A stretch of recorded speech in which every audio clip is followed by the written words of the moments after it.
Chers compatriotes africains, je dis compatriotes africains puisque vous savez que pour nous, pour moi, Blandine Zafitua, la présidente de la souveraineté panafricaine, nos pays n'ont pas de frontières. Les frontières qui existent aujourd'hui, ce sont les frontières que nous ont mis l'Occident.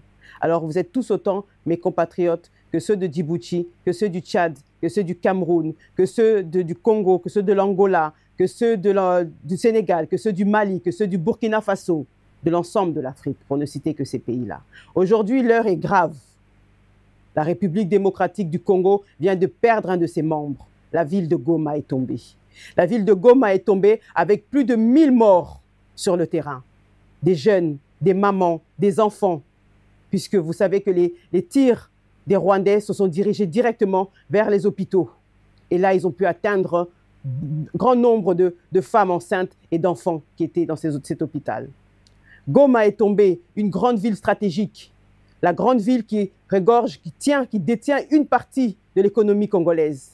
La grande ville que le Rwanda a enviée depuis des décennies est aujourd'hui malheureusement tombée dans leurs mains. Le M23, vous le savez, a toujours été une mascarade.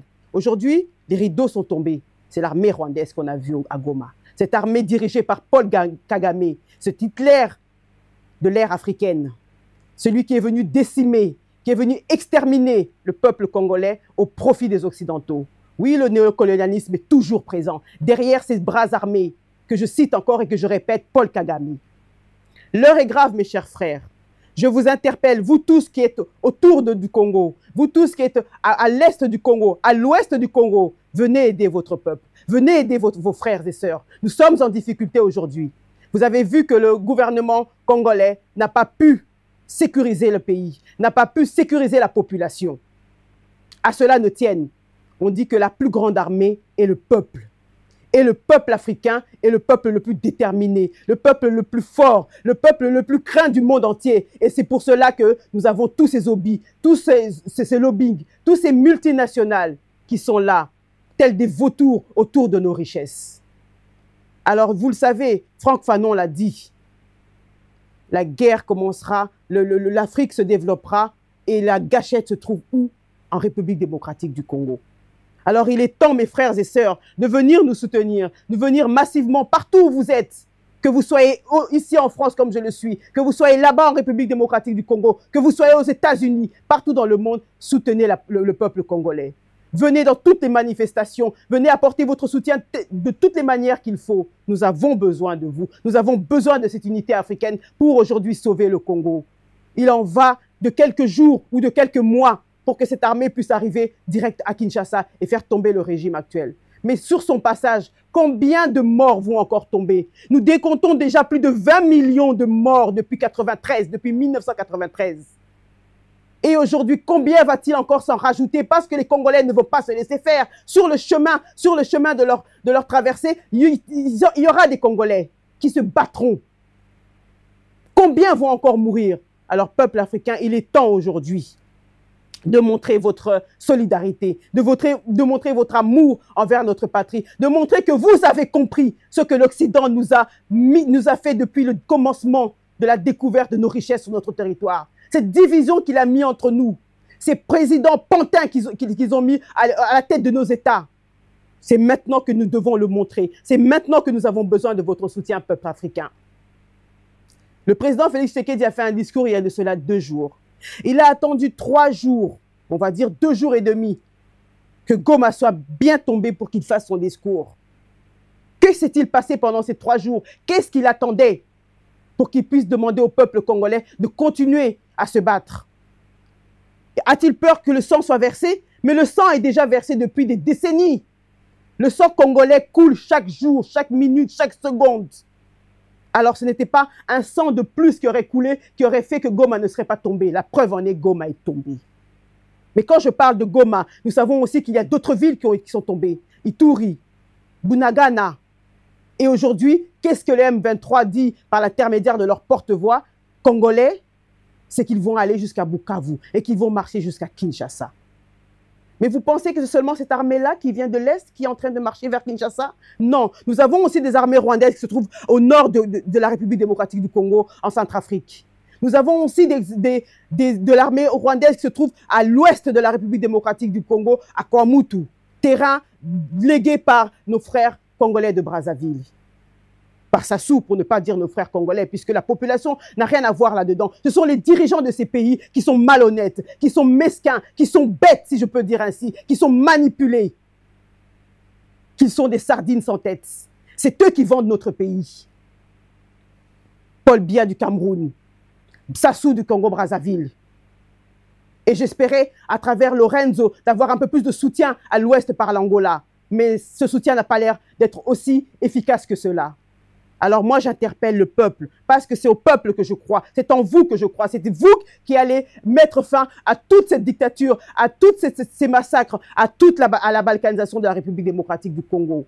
Ce n'est que ce peuple-là qui, debout, face au danger, réussira à braver toutes les armées du monde. L'ONU a posé des sanctions. L'ONU, l'opinion internationale, la Commission européenne a posé des sanctions qui serviront à quoi? Puisque depuis 1994, nous avons des résolutions, plus de 200 résolutions pour la République démocratique du Congo. Mais une résolution sans sanction forte sur le terrain, à quoi sert-elle? La preuve est là. Kagame n'a pas eu froid aux yeux. Kagame n'a eu peur d'aucune sanction, n'a eu peur d'aucune résolution et est rentré à violer le territoire de la République démocratique du Congo. Alors la France, vous allez vous cacher combien de temps encore derrière les amis du Rwanda? Les États-Unis, vous allez vous cacher encore combien de temps derrière l'ONU? Il est temps maintenant de venir mettre en place ces sanctions, d'envoyer cette armée internationale venir dégager l'armée du M23 et l'armée rwandaise de notre territoire. Si vraiment tel est votre besoin, si vraiment tel est votre objectif. Aujourd'hui, la République démocratique du Congo est envahie par toutes sortes de forces, des forces visibles et des forces invisibles, ce qu'on appelle les forces obscures. Nous savons que notre combat que nous avons mené ici dans la diaspora pendant plus d'une quinzaine d'années a été un combat spirituel aussi. Alors j'en appelle aussi à tous les êtres d'esprit, à tous ces pasteurs qui enferment notre communauté dans des salles pour leur propre adoration, de les faire sortir dans la rue, de les mettre dehors pour qu'ils puissent prier. Si vous voulez vous battre par la prière, alors montrez-le aux yeux du monde. Le Congo est le deuxième pays chrétien du monde, par sa superficie et par son nombre d'habitants. Où est le Vatican? Une déclaration du pape, et ça fait quoi derrière? Le Vatican possède une armée. Où est l'armée du Vatican sur le territoire congolais pour défendre ces chrétiens? Ils ne sont pas là. Alors les chrétiens de la République démocratique du Congo qui vous enfermez dans les salles, sortez. Montrez votre colère. Montrez votre tristesse. Parce que c'est le moment maintenant. Nous sommes en guerre, même si le président Félix ne l'a pas dit. Et il a eu tort de ne pas le dire. Parce qu'un président de la République, c'est tout d'abord un soldat. Et d'autant plus que la République démocratique du Congo est une mine d'or. Celui qui doit être à la tête de ce pays doit être le premier soldat de l'État. Et à ce titre, président Félix, vous avez failli. C'est les armes que nous devions prendre ce jour-là. C'est de demander à toute la population de prendre les armes, quelle que soit l'arme qu'il a, pour se défendre. Parce que l'armée congolaise, nous le savons, a déjà été infiltrée. Nous savons que la plupart des généraux et des colonels sont des gens qui travaillent pour l'Est de la République démocratique du Congo et non pas pour l'intérêt du Congolais. Alors votre seule armée, c'est le peuple. Sachez motiver ce peuple.